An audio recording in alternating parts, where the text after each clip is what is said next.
Unity of the Keys, good morning. It's a pleasure to be here. I'm very grateful you still allow me to come. I've been given strict instructions to keep to 18 damn minutes. Okay? And I will do my best. I promise to do my best. I can't see the clock super well, but I will do my best. I'll do my best. Thank you so much for having me. I also feel like I want to just thank Justin as well for that beautiful reading. I find sometimes when the daily word is given that by this point, it's sort of out of one's memory. And it's an important reading, and it's beautifully read. And I also love the painting behind him there. Very cool, very cool. All right, so back in February, I think, Reverend Debris originally invited me to come. And I was looking at the dates in the calendar, and I thought, Father's Day, why not? And then a couple of months later, she reached out again and said, we've actually got Pride Parade happening in town that day. Could you speak to inclusivity, and could you speak to that? And I'm thinking, I need to write a new talk. And so that's what I've done. And there's different layers and levels that I want to speak to you on today. Because if I've come to give a lesson, okay, well, I need to technically teach something, don't I? And so there's two, say, vast groups in society that I want to honor and give voice to and somehow tie up within 17 and a half minutes. But also, deeper than that, if you don't listen to that, there's two other key things I want to share, I want to impart to you. Well, number one is do what is asked of you. That might be different to what you want to do, right? Do what is asked of you, do what is invited of you, and that's clear through intuition. And secondly, if you're going to speak from experience. You will hear clearly through my vibration what I have experience of and what I do not have experience of today. Because if I speak, I do this, right? But I am far more interested in what comes through the words. I'm far more interested in non-verbal communication. That's most of how we know and interact with. Hello, Joni. Joni is blessed with getting to look at my backside today. Sorry. So. When Reverend Debris wrote to me and she said, could you incorporate inclusivity? In fact, guys, could we have that, the core belief up there on inclusivity? That was a lovely slide. That's fun, but I'd rather have inclusivity.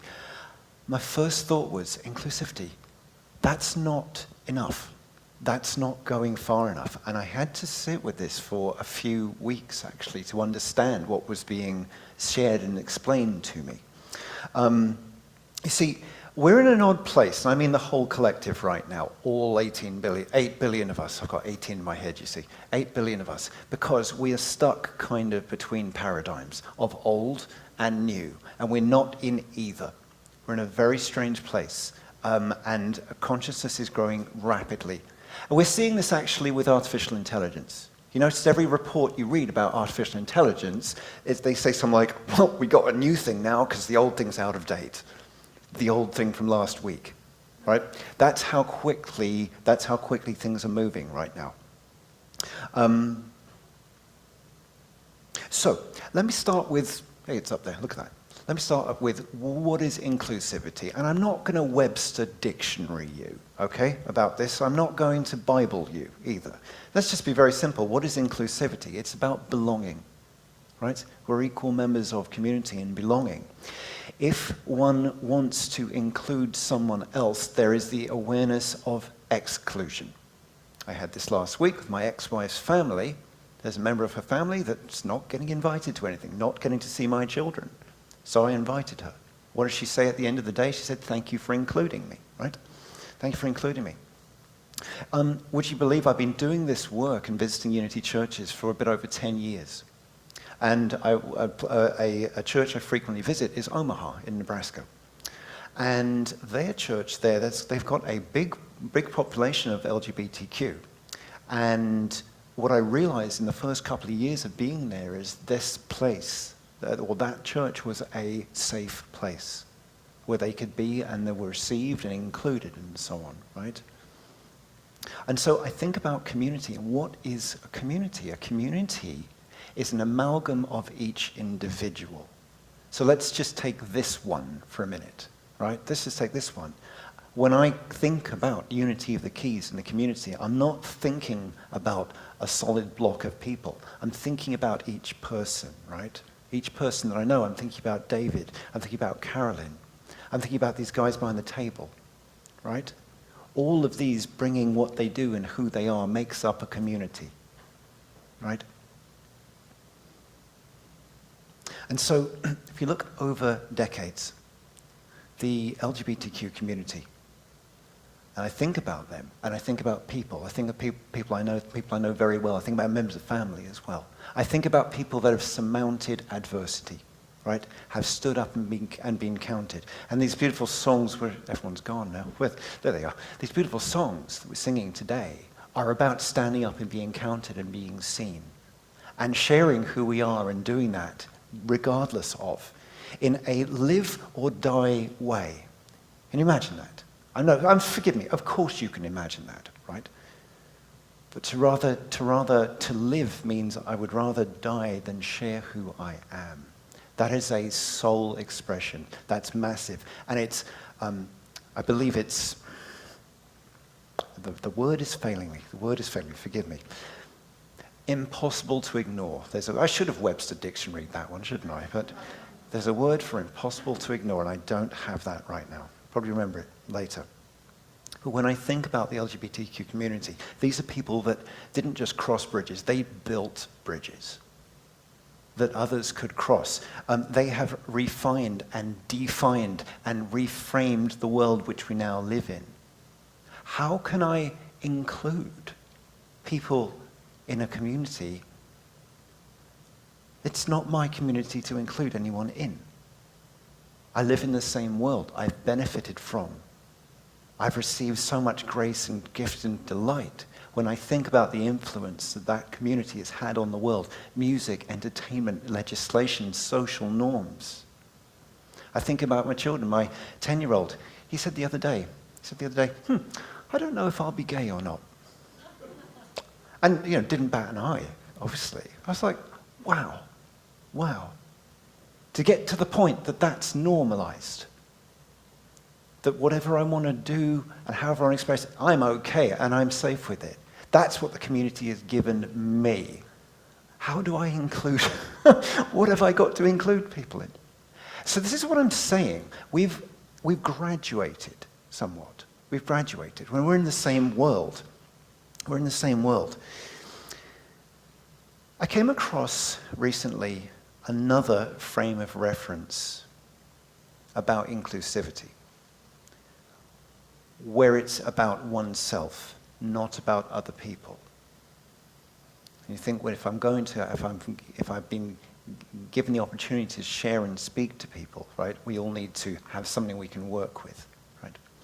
And this frame of reference of inclusivity is where we were bringing all of our own challenges and grievances and insecurities with us. We're raising it all up. We're including it. Because we have these parts of us we don't want people to know about. We isolate, we say, oh, people want to see this and this and this archetype in me, but not those.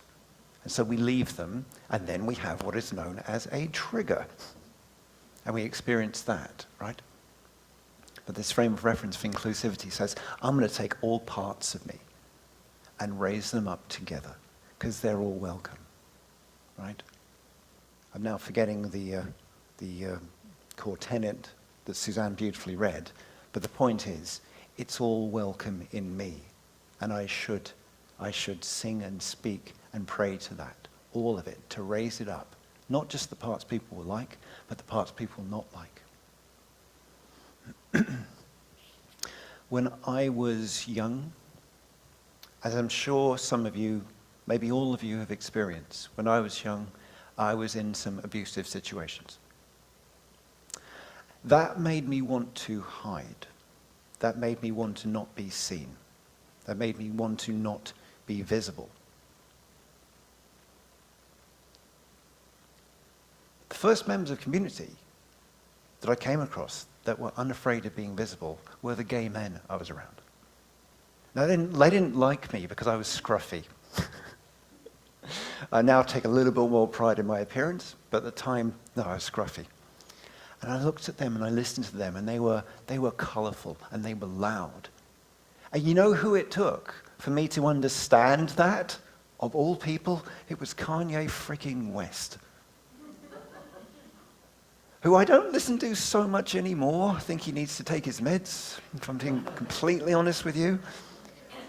But he explained, people that are loud because they need to be. They have to work harder to be heard. I had the privilege to hide if I wanted to. People that are not being represented have to be louder. And it probably took 25 years to understand that. How can I include people in a world where they're doing something better than I am? I really should throw some Bible in here at some point, so here we go. I think of the words, do not hide your light under a bushel. What I wish I had done is look up what a bushel is. Does anyone know? It's like a what? It's like a basket. Thank you. I've learned something. Hey. All right. It's what? Okay, look, we're all learning something. Under a basket that weighs 5 pounds. Okay. I think just...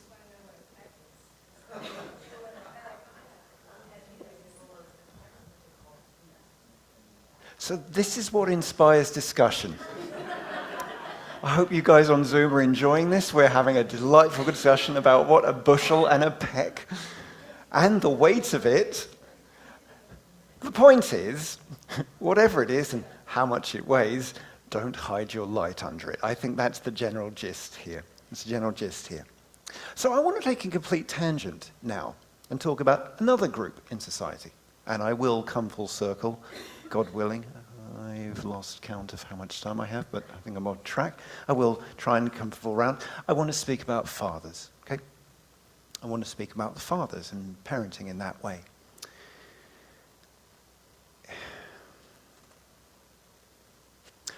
I did not understand the role of father until I looked at the role of mother. Because as I've seen, the role of mother is indispensable. And the role of father, even though I am one, I don't see in that way. At least for the first few years of a child's life. And I say that because to grow a human being inside you and then give it to the world, the bond you form with that being is indelible.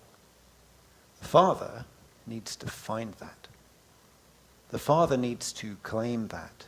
And the father needs to give devotion to continually feed that until he, or whoever it is in the paternal role, until it's live or die, to give that child everything that they can be.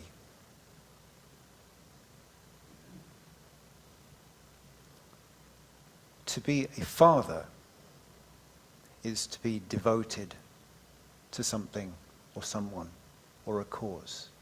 And this is where it begins to come together. Okay?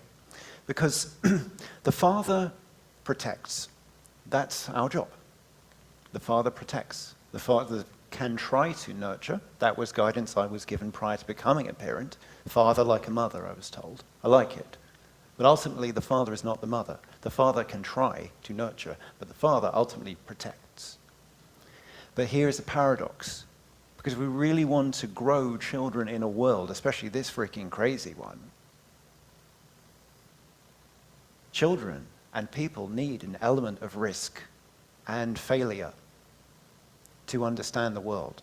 Because you don't truly pay attention until something's screwing up, until something's going wrong. And so it's a paradoxical role that the father has to protect the child, but also make sure they have some risk and some failure. Yes, I will be teaching my children to skateboard. That's an assurance of risk and failure. The father goes through an internal metamorphosis. And I contrast that to the mother, who of course goes through an external and physical one, right? The father goes through an internal metamorphosis because they go from being a boy to a man. And you go from being a boy to a man by understanding that you're in a situation that no one is going to rescue you from. You are in a live or die situation. You're in a situation where you sacrifice what you want and what you know for something greater, because that is a child. A child is a greater light than we can express ourselves. I can do this till the cows come home. I won't, but I could. And if I spoke for every day of every year and so on, that is still 10% of the light that I'm going to give through the world through my children. And I know that. I know that.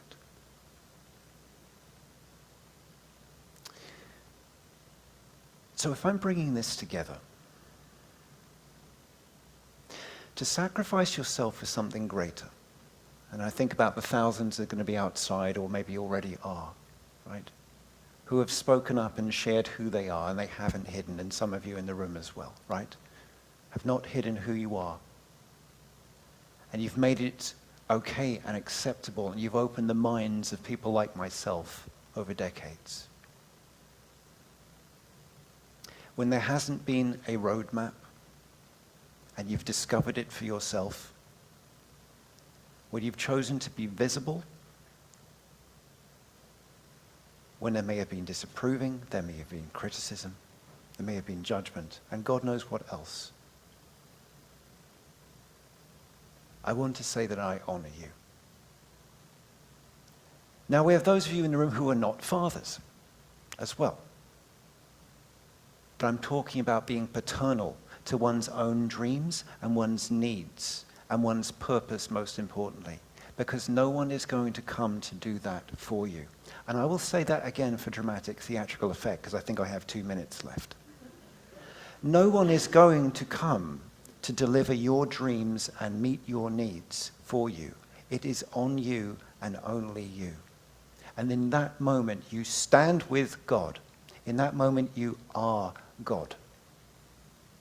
In that moment, you are one, you are unity, and you are the same. A responsibility that cannot be given to you and it cannot be taken away.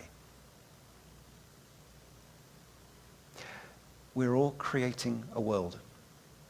We are all each individually creating a world where we all belong together. I did not say that that has happened yet. I say that that is happening. I say that that is in process. I say that we are each working towards that. And for each and every way that each one of you is, I salute you and I honor you. I finish with the words of Rabbi Hillel, who said, in the Talmud it says, love thy neighbor, and the rest is commentary. So I would like to take us into meditation now.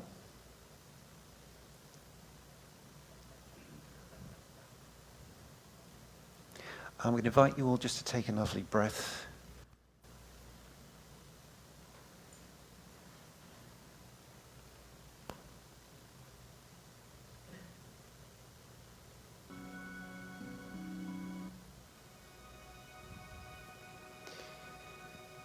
I'd like you to relax your stomach.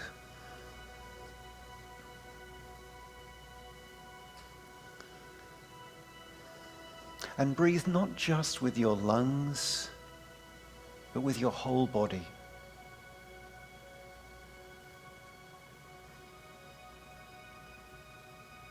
And the presence and the power that we've been speaking of today, I'd like you to allow that to breathe through you. I'd like you to allow that to breathe for you.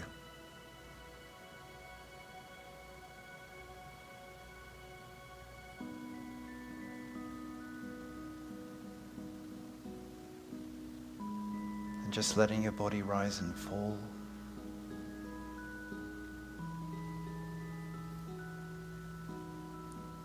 In silent cognizance of the themes we've been speaking and addressing today of inclusivity, of prosperity.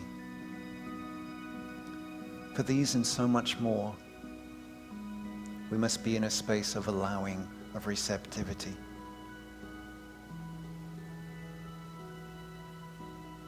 So we breathe.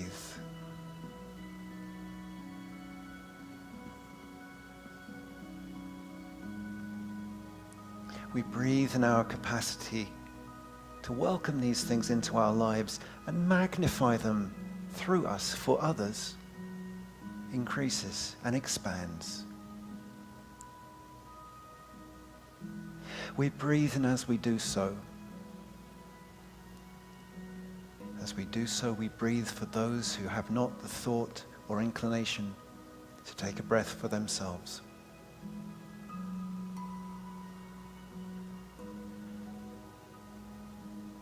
For we are all connected, and we support those who know not to ask for it. For we are community.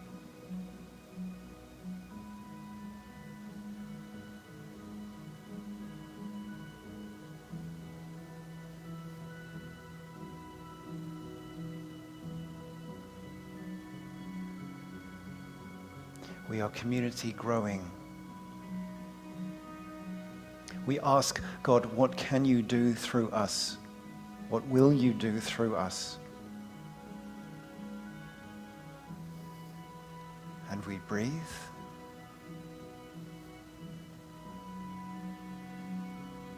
Understanding that this question comes not from outside of us, but from inside of us.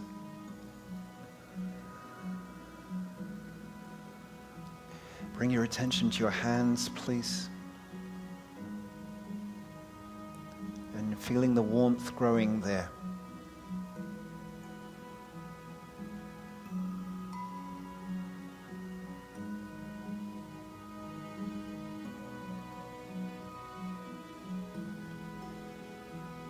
For it is not only our minds we wish to open. We wish to open our worlds to one another.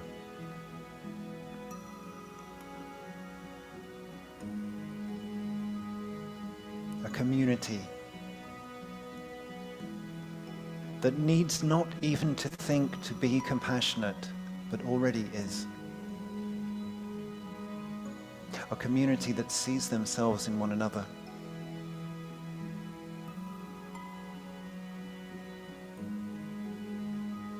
A community that cherishes one another without the reason or the need.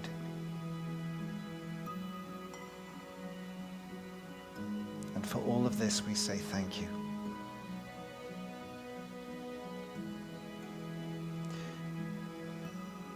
Bring your hands to your chest if you would, please.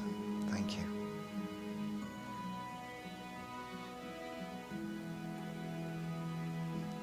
Bring your hands to your solar plexus in the middle of your torso. Your hands to your temples. And rest your hands upon your lap now, please. Let us just take a few deep breaths together.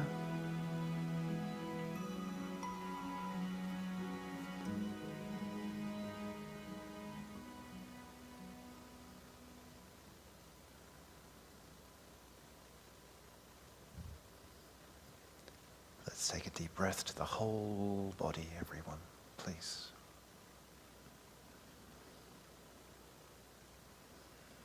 Another nice deep full breath.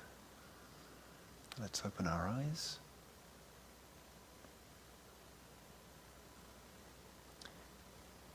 You might like to just gently rub your temples, your ears, your cheeks.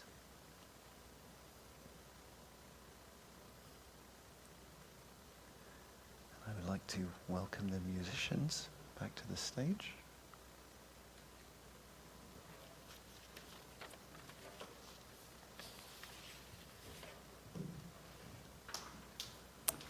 All right, I'm going to bring everybody back.